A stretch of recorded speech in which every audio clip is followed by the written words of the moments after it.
Alright, we got a no cooling call here downtown at these little condos. Basically an Airbnb situation. And all of them, except these last few, have trains on them. And my customer bought a couple of them, I guess, as investments. And you can see trains everywhere. And then these last couple down here got Goodmans on them. Not sure what's going on. Pretty sure this one would be his. We may go over here and see what this racket is. No, this is probably it right there. If it's not, then it also has a problem. She is solid iced up. So that means this one on the end must have a unit around the corner here. There it is.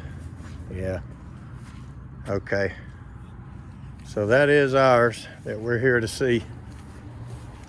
The old Goodman is iced up. So let's see if we can get inside and see if the fan's running.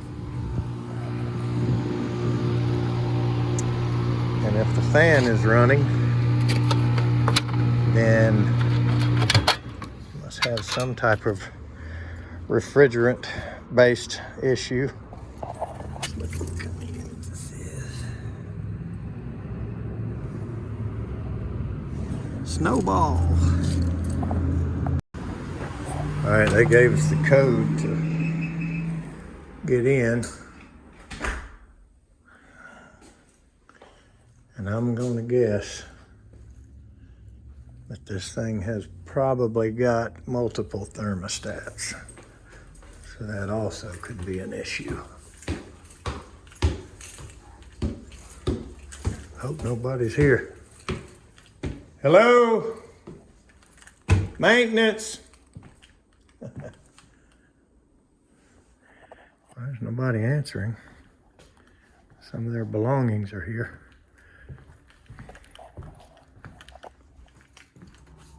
Hello?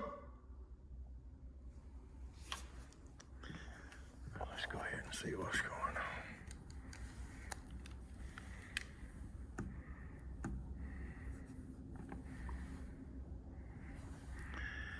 That one's set to 68. See if there's one up here.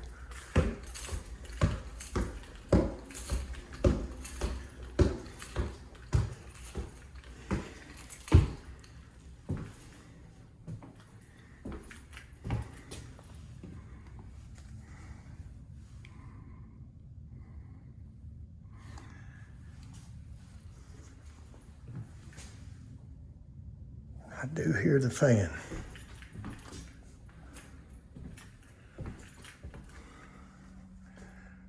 And of course the hatch with no pull down staircase. Okay.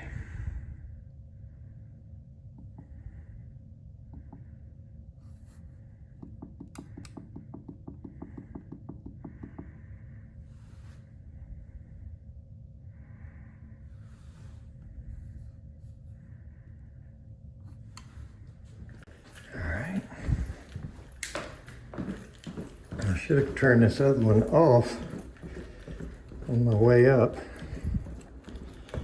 So now I got one on heat and one on cool.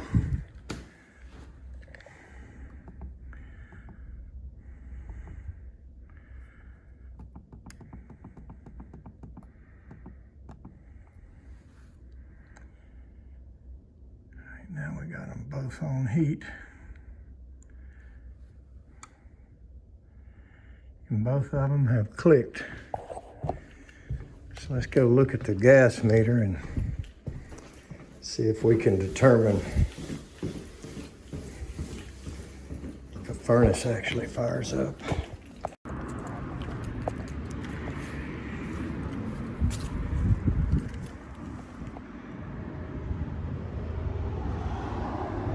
I'm sure one of these two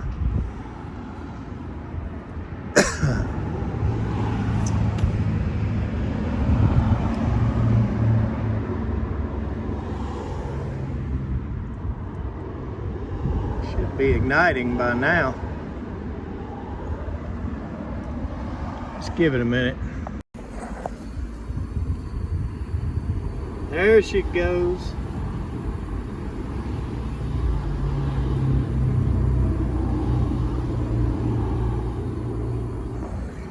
All right, that tells us the furnace fired up. Very likely the furnace fired up anyway.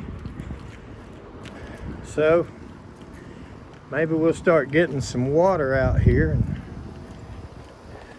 be able to watch it till it quits, or almost quits.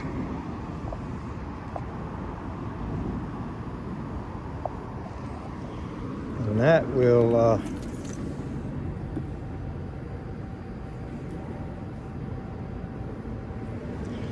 keep us from having to go up in that attic, maybe.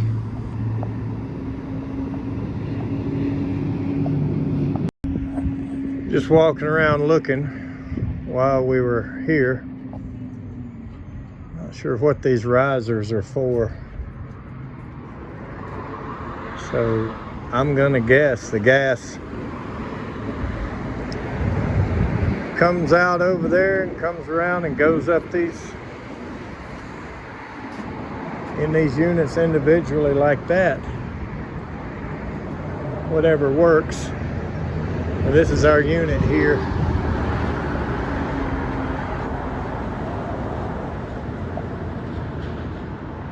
Doesn't look like nothing's coming out of the overflow. So that's a good sign. But I'm sure that coil is rock solid.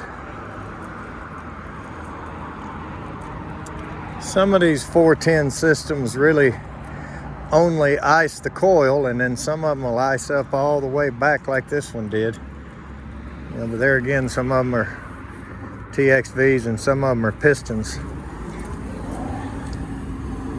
And it's still spinning, so we have not hit the high limit,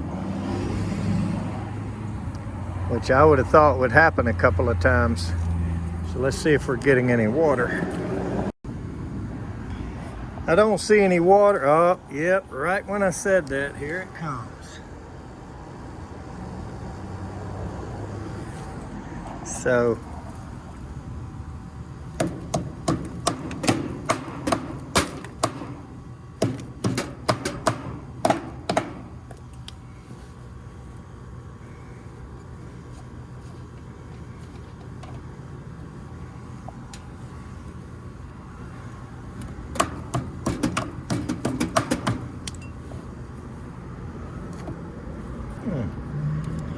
there she comes.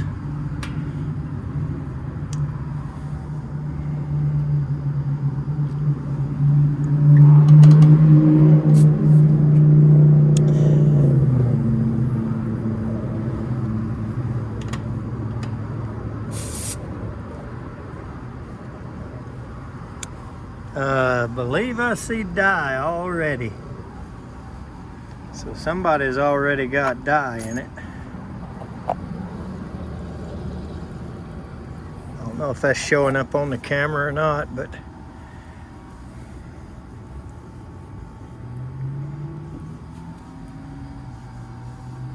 that might be out of my hose though, you know it. Now that I think about it, these are my leak gauges.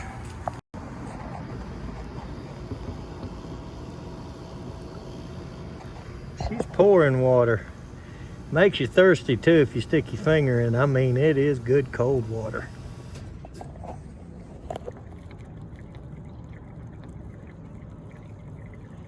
She is just a pouring. Let's see what we got in it.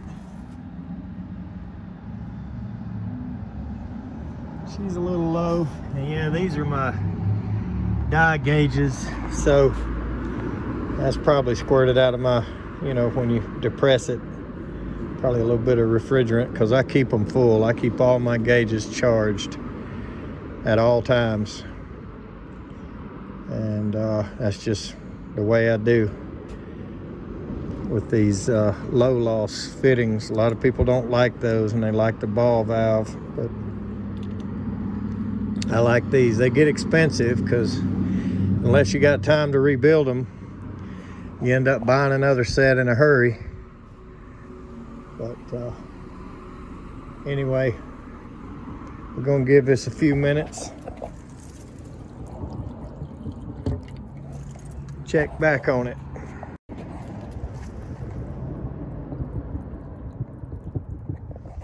Starting to slow down a little bit. Pressures are coming up a little bit. I got this little magnetic strap that holds the gauges instead of having to hook them in the fan or in the side or whatever, and you can get them at a good angle wherever you want them. In most cases, depends on the unit. Some of them got a big piece of plastic right here and they don't work that good on those, but on the Goodmans I always grab that thing. It works good. So I'm gonna get my dye jug. I will go ahead and refill this with the jug I made. I filled with dye, and what I do when it gets empty is I pull a real strong vacuum on it and let it suck some dye into it, and then I take a new jug of 410 and fill it with liquid, and then just charge from the liquid port, of course, and it works out really good. It puts dye in the leakers and keep from having to fool with them injectors and all that. I just fool with them one time, and there's a video on where I made it. Some of you liked it and some of you laughed at it, but that's what I'm going to use here.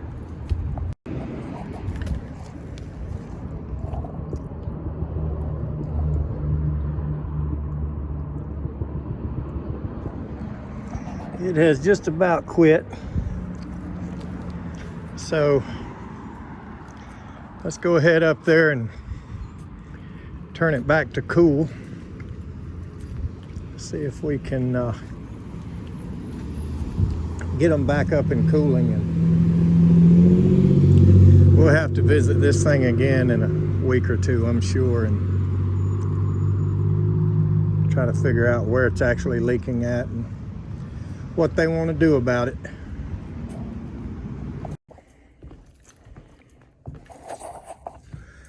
Okay, this time I'm gonna be a little smarter about it. Turn the bottom one to off on my way up here. And we'll change this one to cool. Go back there and change that one to cool.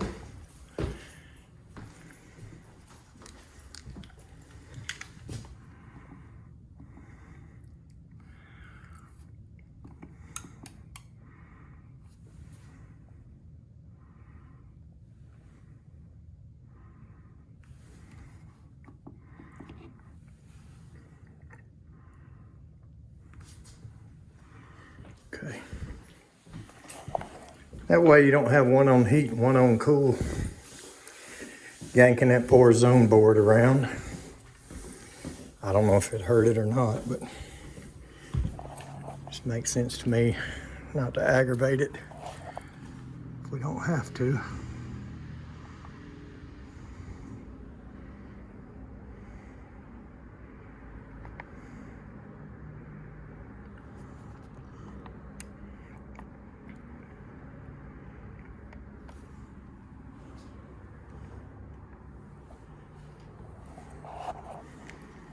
Go outside and see if we hear the contactor, and we'll fire it back up.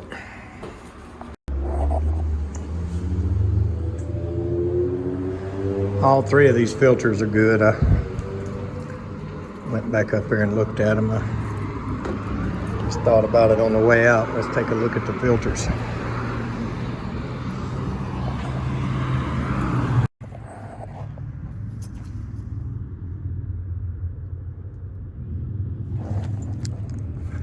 Yep, the meter quit spinning. Fan's back on. I heard the thermostats click when we went back to cool. Let's find out if this contactor's in. Okay. This is my dye jug that many of you have seen. So we just draw out of the bottom of it. I put that sticker on it so we would know it had dye in it.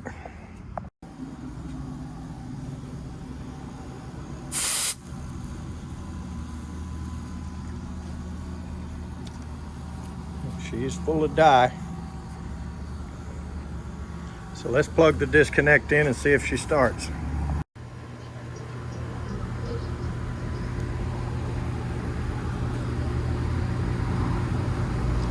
can see the suction side way low.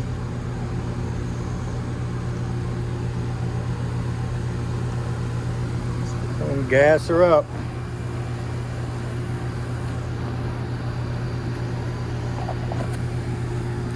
I don't know if we've got a piston in this thing or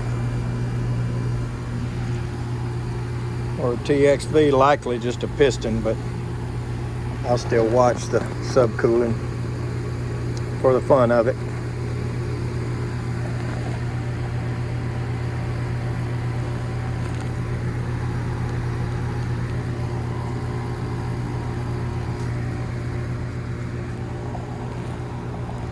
Fill him up.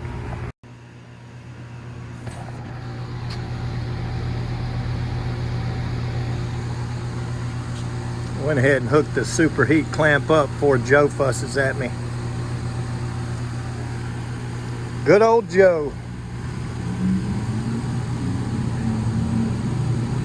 Let it run a minute. What Joe really wishes he could do was that right there. Look at that, Joe.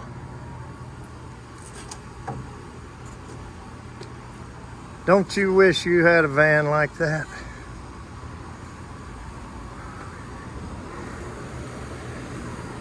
My good old buddy Joe Shearer, he's definitely jealous of my vans. All right.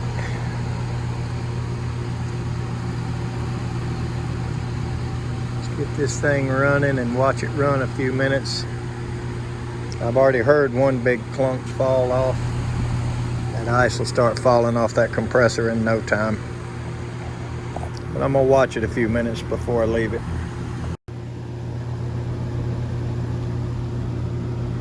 Trash. Not trash.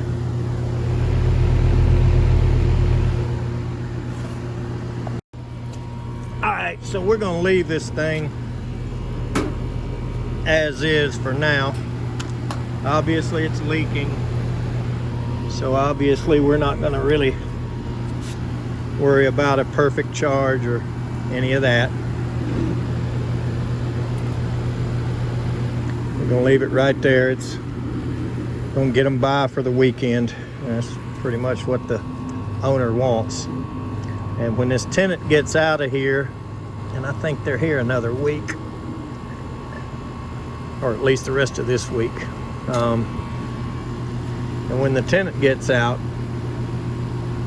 we're going to come back and see if we can do some, addressing of some of the issues, and that'll give us a chance to let it run a bit with this dye in it, and we may be able to see what's going on and see if it's on one of their weld joints, or see if the coil's leaking, or either one of the coils. But